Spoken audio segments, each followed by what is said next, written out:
abençoe nesta manhã, mais uma vez. Os companheiros que todos os domingos estão aqui na nossa casa, que buscam a assistência espiritual do nosso Centro Espírita Operários da Verdade. De início, queria informar que nós teremos hoje a palestra do nosso querido irmão Rusco, que vem do nosso interior paulista, nos presentear com as suas palavras, seu conhecimento, sua inspiração. E a nossa palestra de hoje se estenderá até às 11 horas, né? Nós gostaríamos que fosse até 11h30, meio-dia, mas você falou que tem que almoçar, né? Tem que viajar, não sei. Mas enfim, até às 11 horas. Os companheiros que necessitarem do passe, que desejarem o passe, ao final nós teremos a equipe disposta a atendê-los da forma ordinária, da maneira como nós procedemos naquela fila rotineira até a sala ao lado, ok? Nosso irmão Roosevelt vem então nos visitar, e nós abrimos a nossa casa espírita de coração para recebê-lo, que a espiritualidade o abençoe por esse trabalho. E nós temos no Roosevelt aqui um companheiro espírita da cidade de Barra Bonita, onde preside a Associação Cultural Espírita Allan Kardec, e toda a renda obtida com os livros que ele escreve, que está disposto à venda ali fora, para quem quiser adquirir. Toda a renda é destinada a essa obra espírita, né, que é um centro onde eles têm um foco, que é a educação infanto-juvenil, numa região mais carente da cidade. Então é um companheiro que está aí semeando doutrina também nos corações desses pequeninos, né? Percorrendo o país, ministrando palestras, cursos, treinamentos, né? Sempre marcado. E aí um dado importante que nós sempre primamos aqui quando trazemos um companheiro para palestrar, um companheiro de fora, é a da fidelidade aos apontamentos de Allan Kardec, né? A doutrina espírita ela é codificada por Allan Kardec. Fora desse parâmetro não é doutrina espírita, embora muitas se denominem como tal. Também presidente da AD Regional de Jaú, Associação de Divulgadores do Espiritismo, aquela região muito bonita que nós já conhecemos. Então nós vamos aqui receber nosso querido irmão Roosevelt, a esposa, que vem aqui nos abençoar. Para tanto, vamos oferecer a nossa prece de todo o coração, com todo amor, pedindo que a espiritualidade amiga que está presente alcance nossos corações. Então nós vamos, primeiramente, pedir aos espíritos amigos, desencarnados, que prepararam esse encontro, estão presentes conosco, e juntos, encarnados e desencarnados, elevemos o pensamento ao Cristo, nosso irmão maior, para rogar: Senhor, abençoa-nos nesta manhã maravilhosa, em que o sol brilha, anunciando a misericórdia divina, o seu amor por todos nós. Se presente, Mestre amado, porque toda a obra que se realiza aqui se inspira no vosso Evangelho. E a caridade, Senhor, é a bandeira que tremula e que nos convida à prática do amor ao próximo todos os dias. Senhor amado, abençoe nosso irmão Roosevelt, para que ele possa encontrar as melhores condições de transmitir o conhecimento espírita. E abençoa-nos a todos, Senhor, para que saibamos ouvir e assimilar esses conhecimentos, para pô-los em prática em nossas vidas. Que a vossa paz, o vosso amor esteja presente entre nós. Que assim seja. Antes de iniciar, quero agradecer os nossos irmãos da área de comunicação, de apoio, que tão delicadamente se prontificaram estar aqui, mesmo com as falhas da nossa comunicação interna, estão dando todo o suporte para que esse encontro seja bem sucedido. Obrigado a vocês. Rosto, a casa é sua.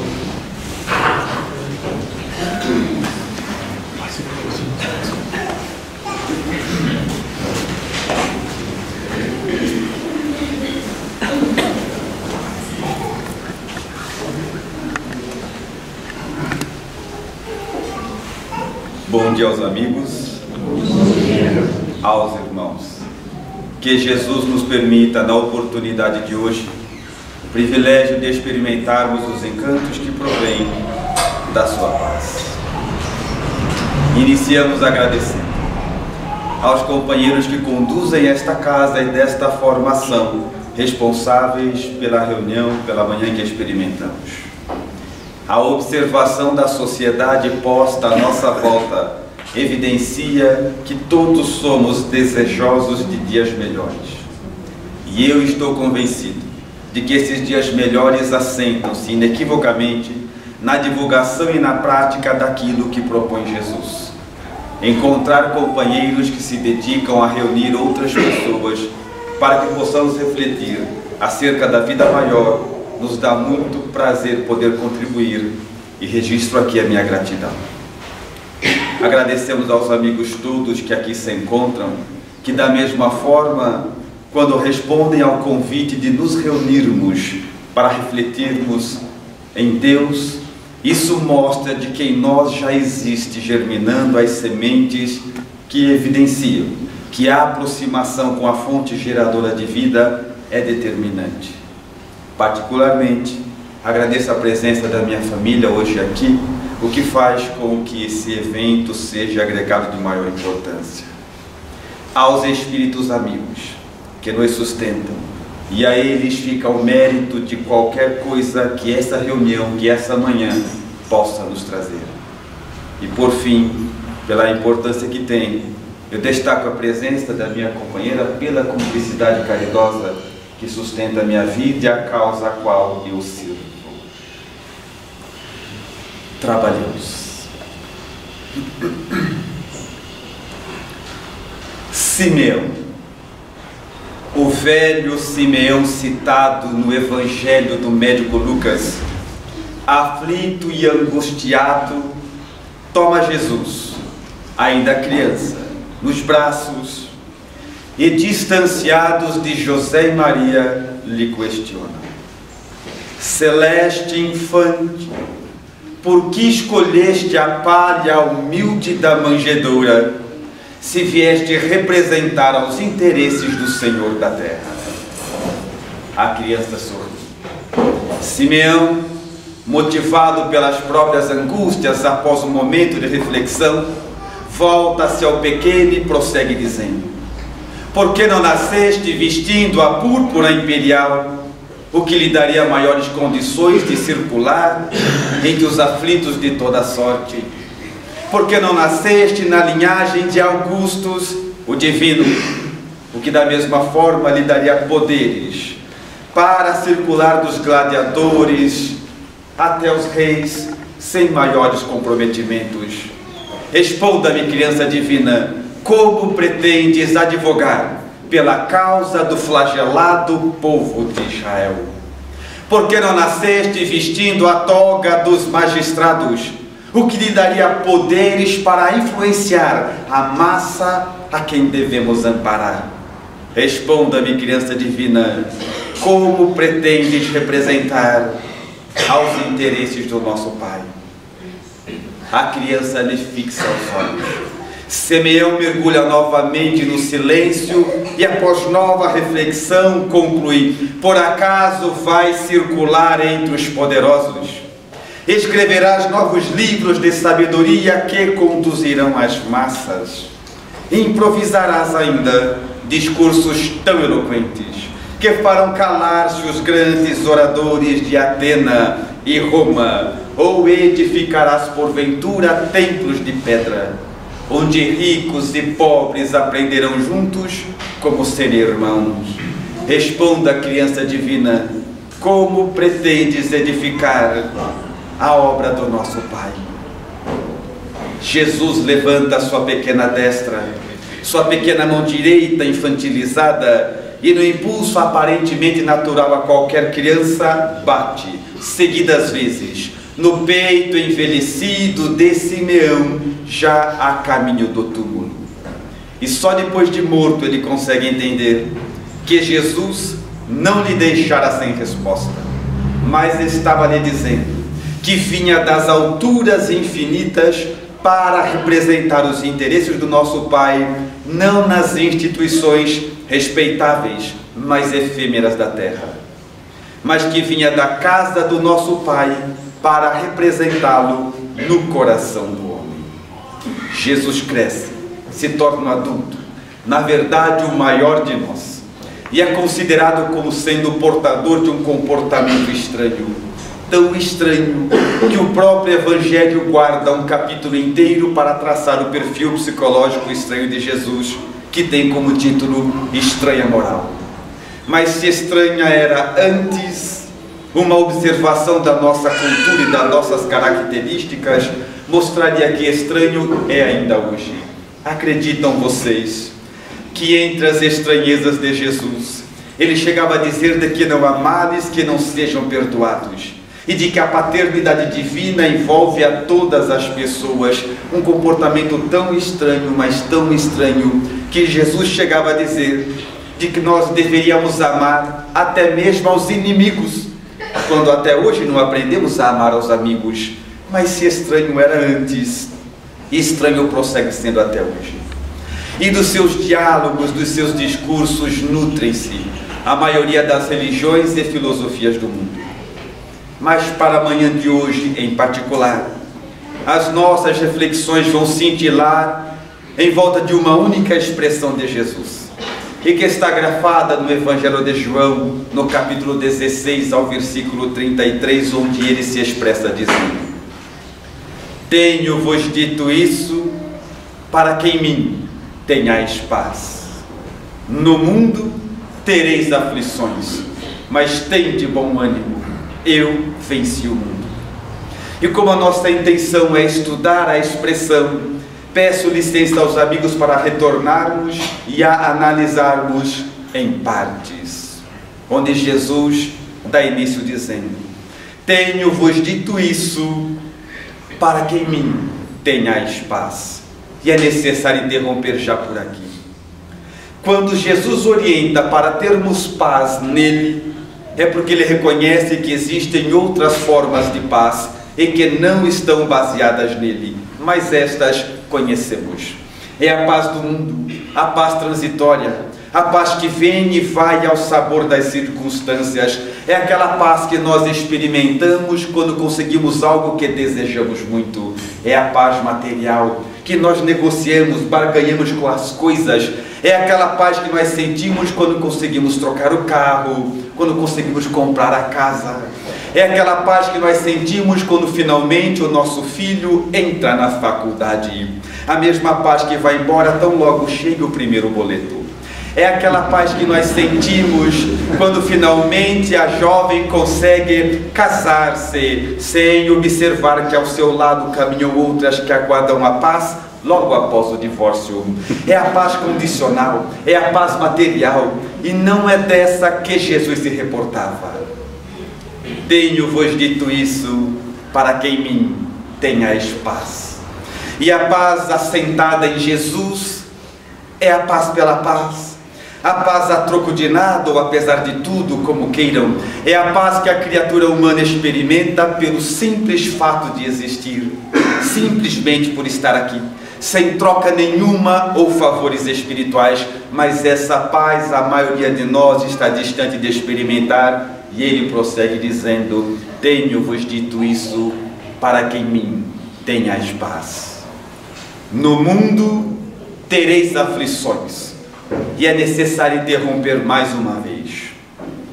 Esta expressão data de mais de 2000 anos. No mundo tereis aflições.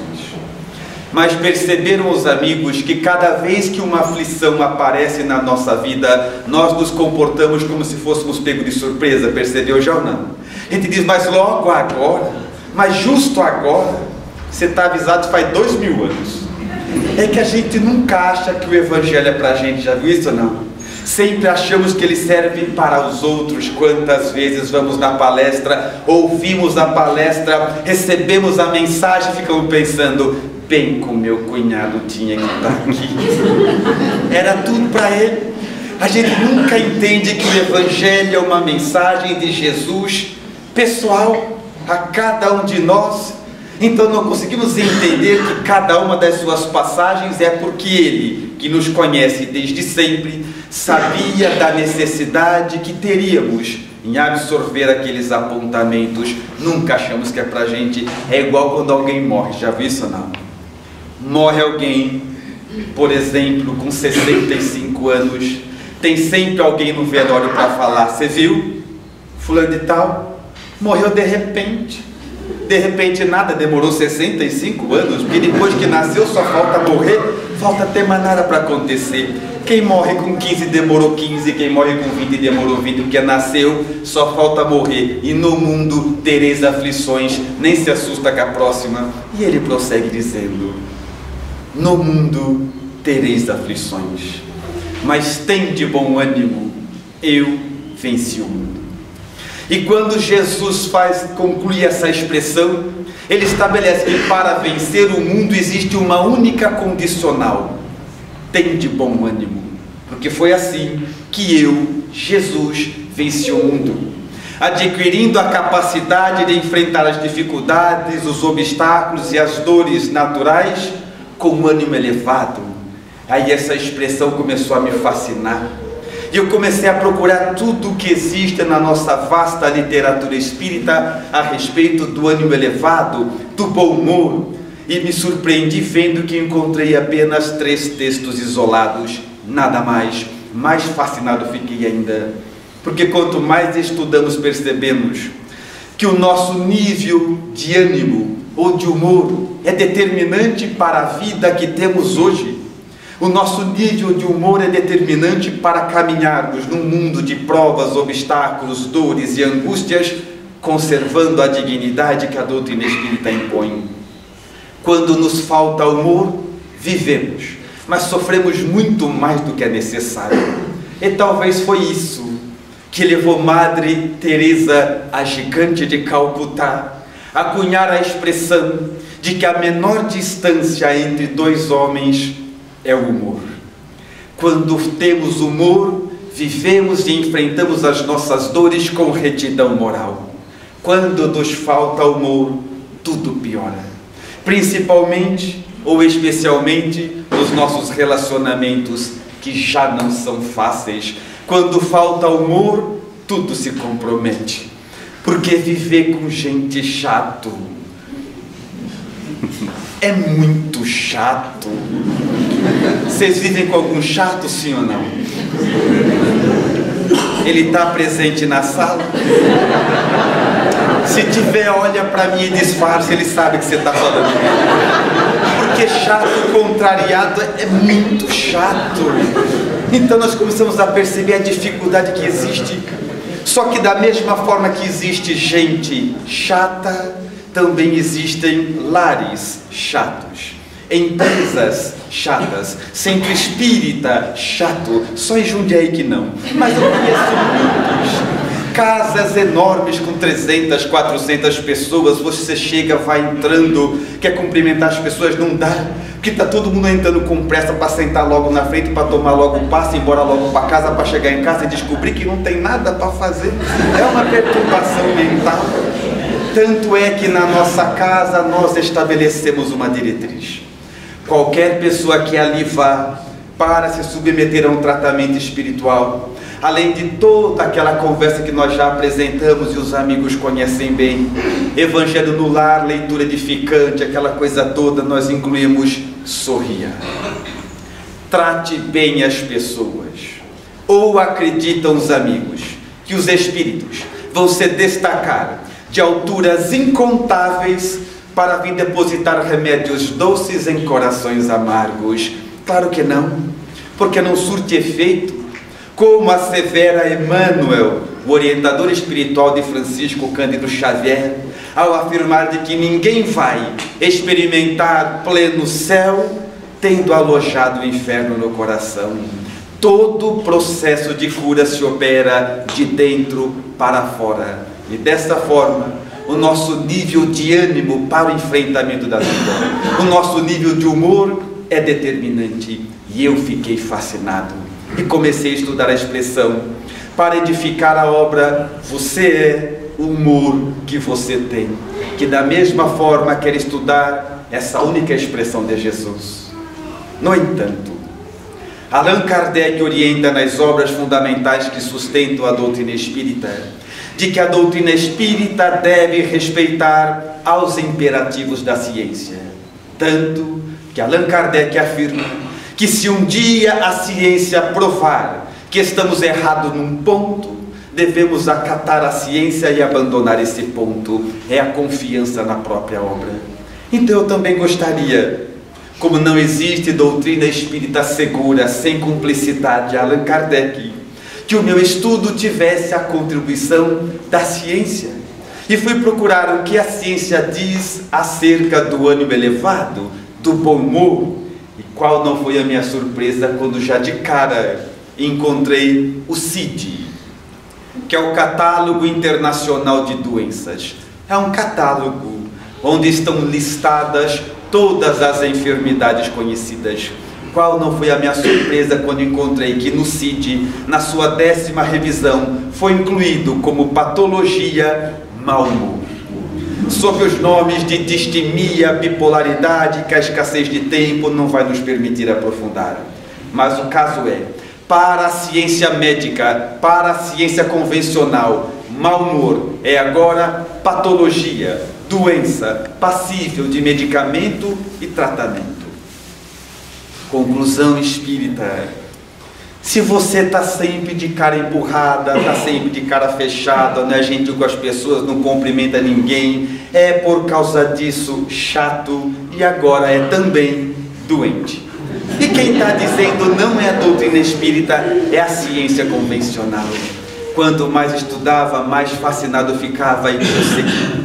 Até que eu encontrei na revista super interessante, na edição de dezembro de 2012, uma matéria especial, onde eles diziam que se nós pudéssemos reunir na mesma situação geográfica, no mesmo local, todos os abatidos de ânimo, todos os desanimados e chatos, e criássemos ali a República dos Abatidos, esse país seria o 4º país mais populoso do planeta. Conclusão espírita: se você está sempre de cara fechada, não é gentil com as pessoas, não cumprimenta ninguém, é por causa disso chato, é também doente, mas não está sozinho. Aonde você for, você vai achar outro chato. Somos muitos. Onde você vai, tem. E nós passamos agora a OMS, a Organização Mundial de Saúde, que também dá a sua contribuição, porque disponibiliza no seu site, acessível a todos os amigos, que somente nós, agora, números caseiros, nós, os brasileiros, no mesmo ano de 2012, nós consumimos 43 milhões. 43 milhões de caixas de estabilizadores de humor, somente nós. Para termos uma ideia quantitativa, daria uma caixa para cada habitante do estado de São Paulo. É verdade que a ciência está no mundo a serviço da providência divina, mas nenhum medicamento vai substituir o contato que a criatura humana deve ter com Jesus e o Evangelho. Nem o remédio, nem uma draga, nem um comprimido vai substituir o contato da alma humana com Jesus, porque não podemos esperar uma vida saudável, distanciada da fonte que gera a vida. E nós seguimos adiante ainda, mas alguém poderia contestar já de início dizendo: Rúlio, você deve estar enganado. Sabe por quê? Porque eu sou chato, estou sempre de cara emburrada, estou sempre de cara amarga, mas eu não estou sempre doente. É ou não é espírita? E nós perguntaríamos: será? Ou nós acostumamos de brincar de ficar bom? Já visto ou não? É igual gato e rato. Você tem uma dor na perna, toma comprimido na perna, passa o sintoma, 2 dias depois dói as costas. Aí toma comprimido para as costas, passa o sintoma, na outra semana dói a cabeça. A gente toma comprimido para a cabeça, a gente vai brincando de ficar bom, quando na verdade nunca estivemos sãos. E a prova disso assenta-se na descoberta de uma jovem ciência, ainda no ramo da medicina, chamada psiconeuroimunologia. É uma jovem ciência que estuda a influência das emoções e dos sentimentos na saúde. Somente hoje a nossa ciência afirma com bases irrecusáveis essa realidade, de que de acordo com aquilo que cultivamos por dentro, sentimentos e pensamentos, adoecemos ou não. Para nós espíritas, a boa notícia é que há exatos 61 anos antes da ciência chegar a esta conclusão, Francisco Cândido Xavier, por meio da sua pena mediúnica, trouxe ao mundo a obra Entre a Terra e o Céu, de onde subtraímos a seguinte contribuição: orgulho, inveja, tirania, egoísmo, preguiça e crueldade são vícios da mente, gerando perturbações e doenças no corpo físico. Mais de 60 anos antes da ciência chegar a esta conclusão, a doutrina espírita, por meio da obra de Chico, já nos apresentava essa realidade, que de acordo com aquilo que cultivarmos por dentro, é o que teremos do mundo lá fora. Então a única maneira que temos é compreender de que aprender a enfrentar os nossos problemas com um ânimo elevado é determinante para a nossa qualidade de vida. Mas alguém poderia contestar dizendo: você está dizendo isso porque você não conhece a minha vida. Se soubesse quanto problema eu tenho, como a minha vida é difícil, você não está falando isso. Se soubesse quanto eu sofro, eu sei, mas isso é sempre possível, nunca fácil. Na verdade, qualquer coisa que possa tirar a nossa vida da situação em que se encontra, colocando-a numa situação desejada, nunca é fácil, mas sempre é possível. Alguém perguntaria, no impulso natural: prova. E eu provo, pela observação da vida daqueles que já conseguiram aquilo que nós apenas agora estudamos: enfrentar as nossas dores e angústias com um ânimo elevado.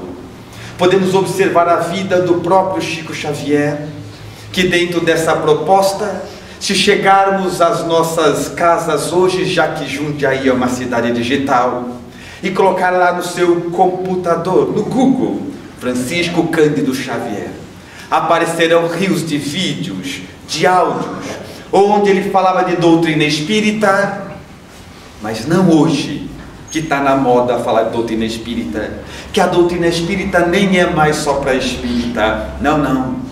Ele falava de doutrina espírita numa época em que ninguém queria falar, e na maioria das reuniões ele estava sozinho à frente e plateias inteiras com uma única intenção: provar que ele era um charlatão, um mentiroso. Assistam, ouçam e vejam se encontram uma única palavra de agressividade, uma resposta num tom maior, uma manifestação de aspereza.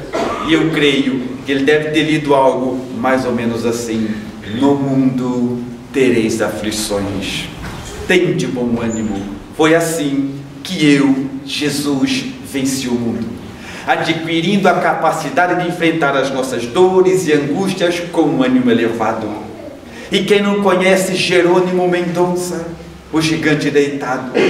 Ele era cego, tetraplégico e cardiopata. Poucas obras falam da sua grandeza. Quem não conhece, vale a pena conhecer.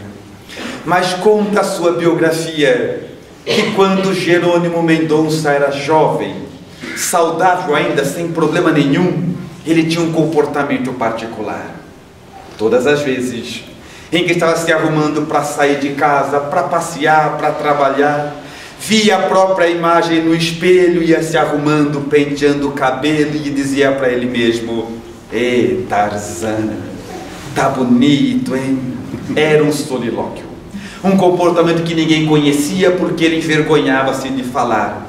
Mas o fato é, todas as vezes que Jerônimo Mendonça estava se arrumando para sair de casa, olhava-se no espelho, batia nos músculos fortes e dizia: "Ei, Tarzan, está cada vez melhor, mais bonito." E o tempo passou. O tempo passou, até o dia em que Jerônimo Mendonça, ainda saudável, foi no centro espírita pela primeira vez. E chegou no centro espírita pela primeira vez da mesma forma que a maioria de nós chega num centro espírita pela primeira vez. Chegou assustado, sentou lá no fundo, ficou olhando em volta, crendo que centro espírita é aeroporto de espírito, que você vai ver um baixar, outro descer, outro subir. E a palestra aconteceu. Ele observava com especial atenção, mas naquela casa a estrutura de trabalho era um pouco diferente. Havia uma mesa semelhante a essa, e após a reunião pública, alguns médiuns se sentavam à volta e recebiam mensagens por meio da psicografia. E naquela manhã não foi diferente. Ele ouve a palestra, conclui-se, os médiuns sentam-se e as mensagens começam a vir.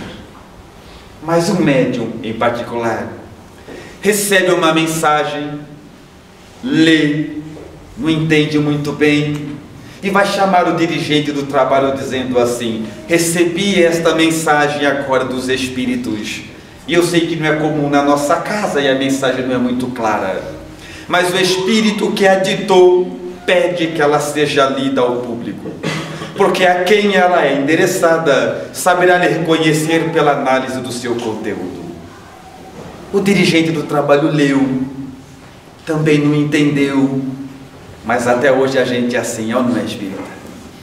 Se o espírito mandou ler, lê. E ele pegou a mensagem e foi. Chegou à frente e disse: "Meus irmãos, peço licença, não é comum na nossa casa, mas no nosso trabalho de psicografia recebemos uma mensagem e o espírito que a ditou pede que seja lida ao público, porque a quem ela é endereçada saberá reconhecer pelo seu conteúdo. Peço licença, vou ler a mensagem." Pegou a mensagem. É para um tal de Tarzan. Tarzan, segura no cipó da fé, porque você vai entrar na selva da dor. Elisteu não tem bom humor. Quem que conseguiria anunciar uma desgraça de maneira tão clássica? Segura no cipó da fé, porque você vai entrar na selva da dor. Os dias passaram, a vida viajou rápida e logo convida Jerônimo Mendonça a sentar. Não andava mais. Logo mais à frente, para deitar, tornou-se tetraplégico. Um pouco mais adiante, a fechar os olhos, ficou cego e desencarna. Cego, tetraplégico, cardiopata, com a característica de nunca ter reclamado da vida. E hoje eu aqui fico pensando que ele deve ter lido algo mais ou menos assim: "No mundo tereis aflições." Temos uma chance, tem de bom ânimo, porque foi assim, enfrentando as dores do mundo, enfrentando as angústias da vida, é que eu consegui vencer o mundo, assevera Jesus.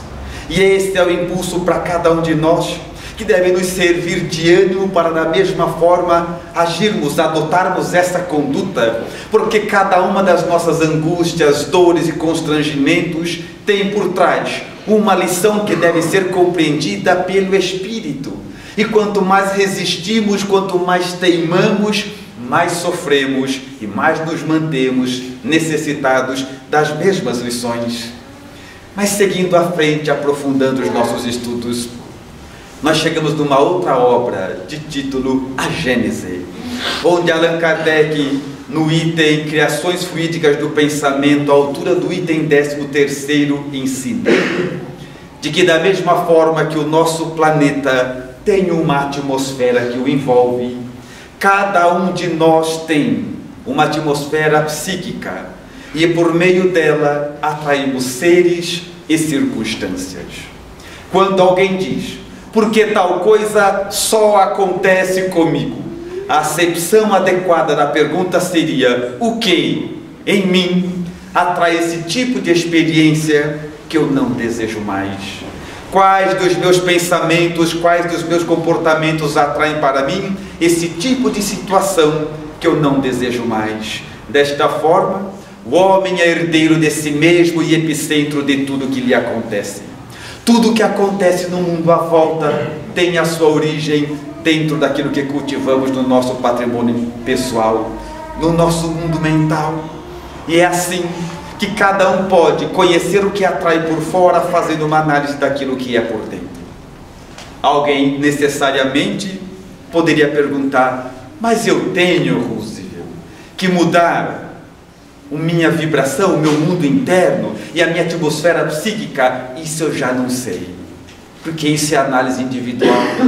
Se a nossa atmosfera, conforme ensina Allan Kardec, que atrai toda a nossa vida, é resultante do universo interior, cada um tem que fazer a sua análise particular.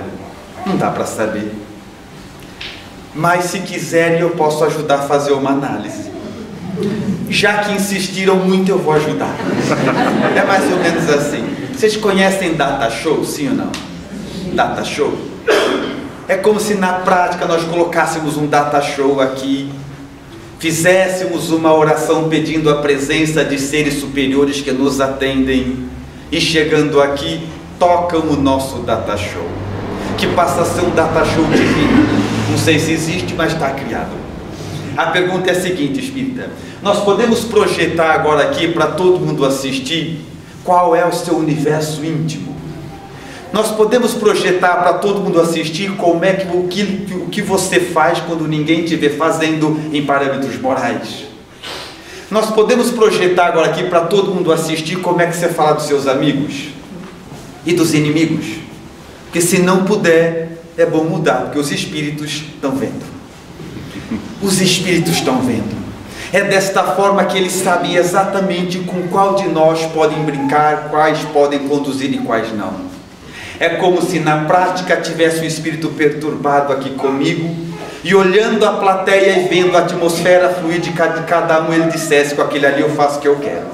Esse aqui é bom nem tentar. Aquele também eu levo para onde eu quiser. Esse aqui é bom nem tentar. Allan Kardec ensina, por meio da nossa atmosfera fluídica, atraímos seres e circunstâncias. Tudo que acontece por fora tem origem no nosso mundo íntimo. Desta forma, dita o bom senso, se nós aprendêssemos, seguindo as orientações de Jesus, a enfrentar as nossas dores e angústias com ânimo elevado, da mesma forma mudaríamos toda a nossa estrutura de vida, por uma questão de justiça. Atrairemos situações melhores porque nos melhoramos por dentro. É esta grande luta da alma humana. Mas seguimos adiante e depositamos agora a nossa atenção numa outra obra, também notável, o Livro dos Médiuns, onde Allan Kardec, no capítulo A Obsessão, à altura do item 250, se nos aproximarmos na obsessão, que não é o nosso tema hoje, mas ele nos dá ali uma contribuição acerca da obsessão, que vai ao encontro das reflexões que fazemos agora.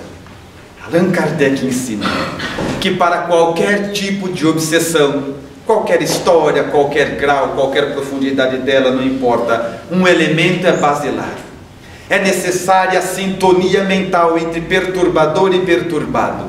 Sem sintonia, sem obsessão.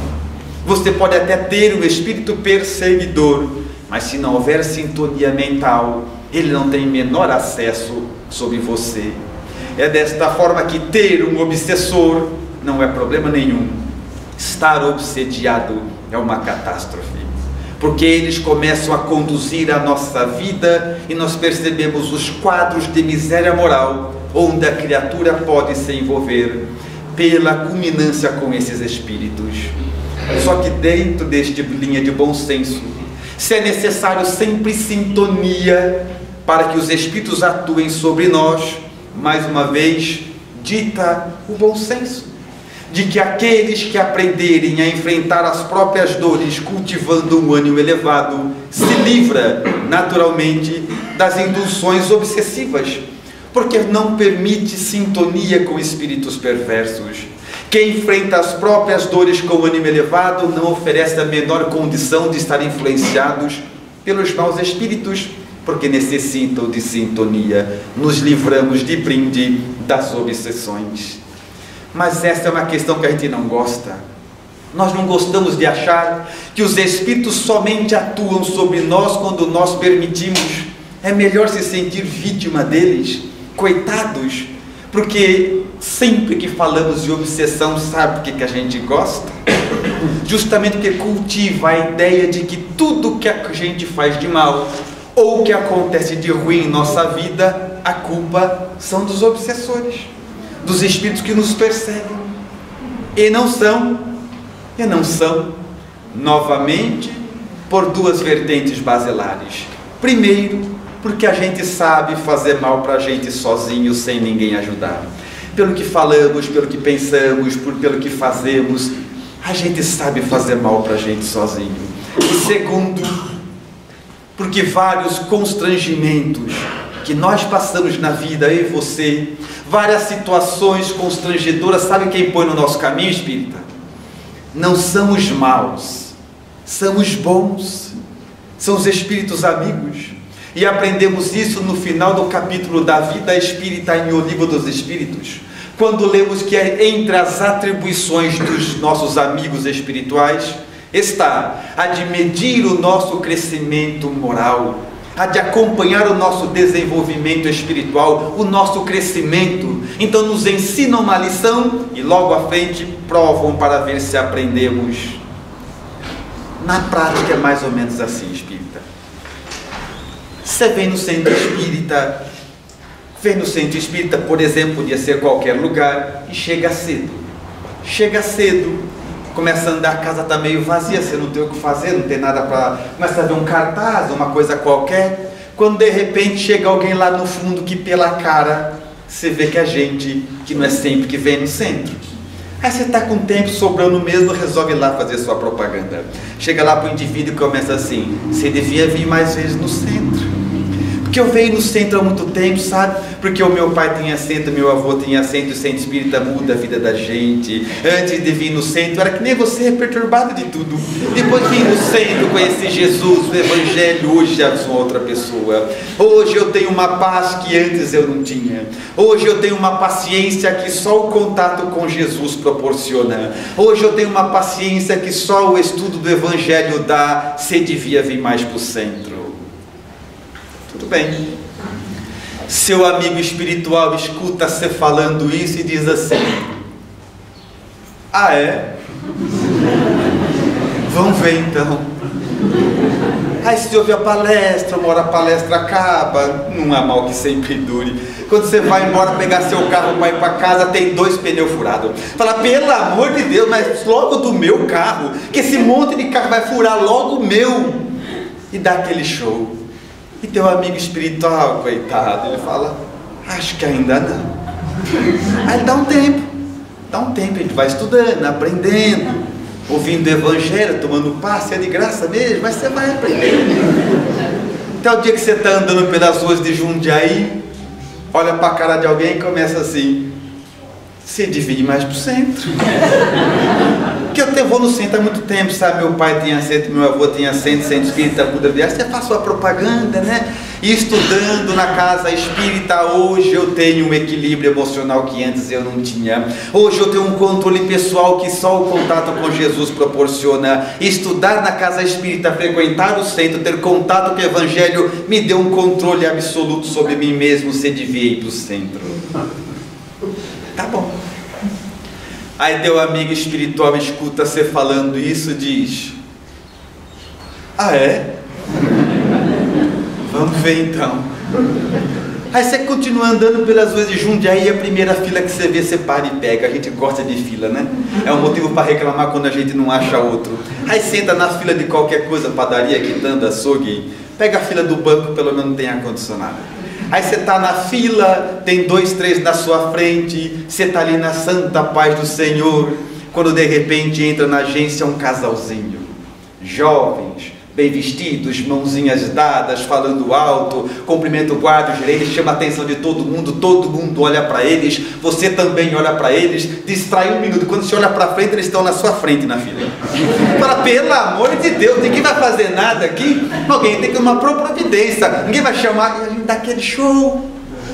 E tem um amigo espiritual, coitado, ele tinha até chamado os espíritos para ver que agora sei. Dá decepção nele e fala, acho que ainda não. Então, espírita, já vai sabendo, quando você for embora agora, primeiro constrangimento que aparecer, quando vier aquele impulso que você vai explodir, você para e lembra, tem gente vendo. Aí disfarça, finge que você não ia xingar, que não ia brigar, disfarça. Porque é assim que funciona. Estar aqui agora nesta reunião só vale a pena se for para sairmos daqui melhorados, transformados. Ou podemos olvidar que aprendemos aqui e que eles nada nos cobram por isso. Aprender aqui é aplicar lá fora, ou a vida não faria sentido. Mas a essa altura de reflexão, o nosso trabalho, a nossa obra já estava quase concluída. Faltava um final para ela que eu não sabia qual dar. Fui escrever outras coisas, aguardando a inspiração. Até que um dia, eu fui fazer palestra no litoral, na praia aqui próximo. E tive a oportunidade de presenciar uma cena de beleza arrebatadora. Estar sentado naqueles bancos que ladeiam o mar. E desceu numa rampa que dava acesso à areia e à praia propriamente ditos, um casal. Irmãos, eu acredito. Ela, uma jovem de aproximadamente 18 anos, acredito.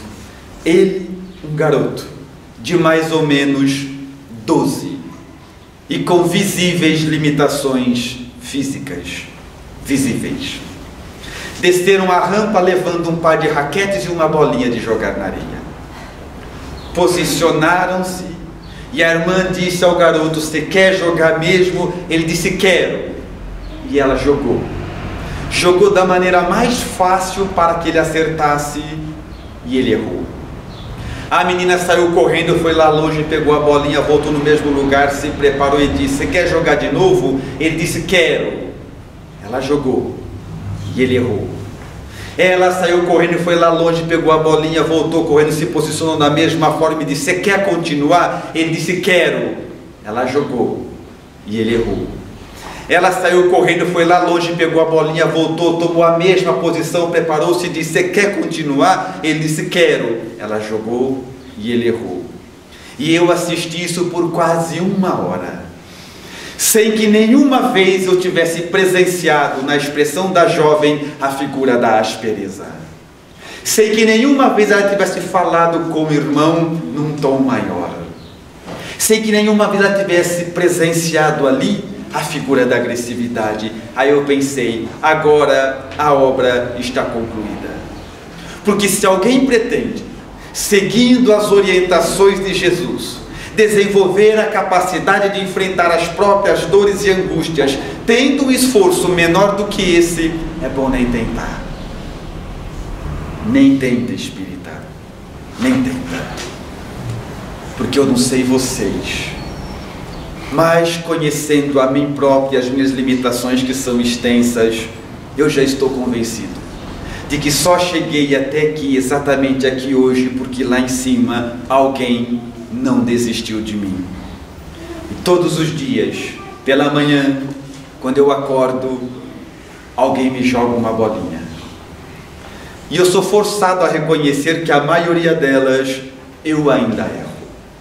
Mas no outro dia, pela manhã, alguém me joga uma bolinha de novo. E eu não creio que com a vida de vocês seja diferente. Quando nós olhamos a história da criatura humana, das cavernas até aqui, para que esse desenvolvimento se operasse, alguém não desistiu de você. E a nossa parte, a nossa contribuição em retribuição ou mesmo em gratidão é a velha fórmula: aplicar lá fora tudo que aprendemos aqui dentro. É esse o grande desafio que temos.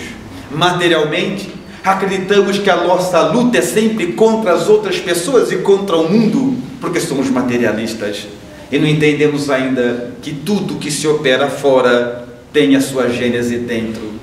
Mas o grande intento da criatura humana é aplicar lá fora aquilo que aprendemos aqui dentro.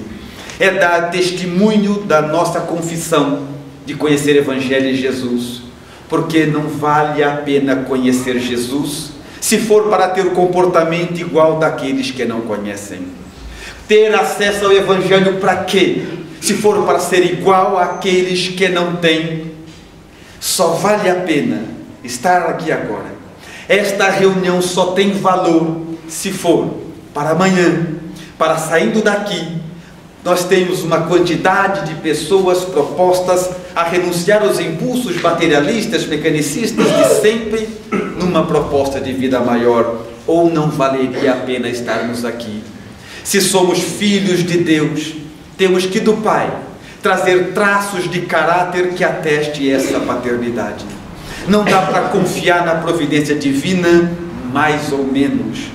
Se somos filhos de Deus e confiamos nele, é necessário que isso cause diferença na nossa postura comportamental, no enfrentamento das nossas dores, no enfrentamento das nossas angústias, sempre com retidão, porque não existe nenhuma demonstração maior de amor e de confiança no Cristo do que vivermos um mundo de obstáculos, dores e dificuldades, cultivando a alegria de viver.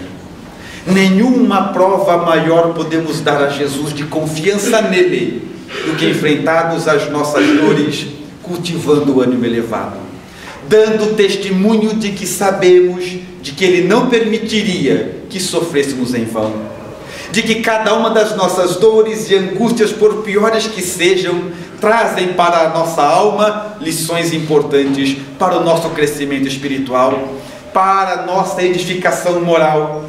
E desta forma podemos orar dizendo a Jesus de que nem sabemos por que é que sofremos, mas que podemos ficar tranquilos por uma certeza: ele sabe. Cultivar a alegria de viver num mundo de dificuldades e obstáculos é o maior testemunho de ter compreendido o Evangelho. E é por isso que concluímos com uma página especial atribuída a Mei Mei, onde ela canta a beleza da vida, dizendo que a alegria é o cântico das horas, com que Deus te afaga a passagem pela terra. Por toda parte desabrocham flores por sorrisos da natureza, e o vento penteia a cabeleira do campo por música de ninar. A água da fonte é carinho liquefeito no coração da terra, e o próprio grão de areia, inundado pelo sol, é mensagem de alegria a falar-te do chão. Não permitas, assim, que a tua dificuldade se faça tristeza entorpecente nos outros, mesmo que tudo pareça conspirar contra a felicidade que esperas. Eleva, pois, o teu olhar à face risonha da vida que existe em toda parte.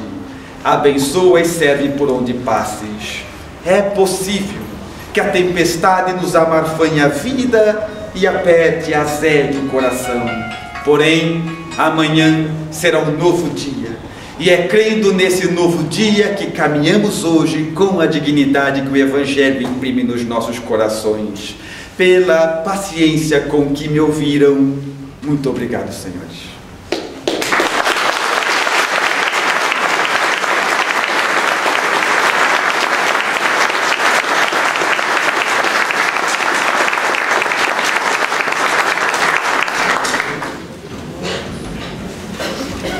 agradecermos a presença do nosso irmão, essa bênção nesse domingo maravilhoso. Muito obrigado, Deus o abençoe a sua missão. E nós agradecemos o nosso coração a Deus, nosso Pai, que nos permitiu essa manhã, esse encontro tão maravilhoso. Nós voltamos a falar que as obras do nosso irmão estão à disposição para serem vendidas. Aqui nós temos só a reencarnação espírita, é uma das obras que ele coloca à disposição de todos nós. Então, damos por encerrado esse encontro, que Deus nos abençoe. E os irmãos que querem tomar um passe, podem se colocar à disposição ali, como de costume. Um bom dia a todos.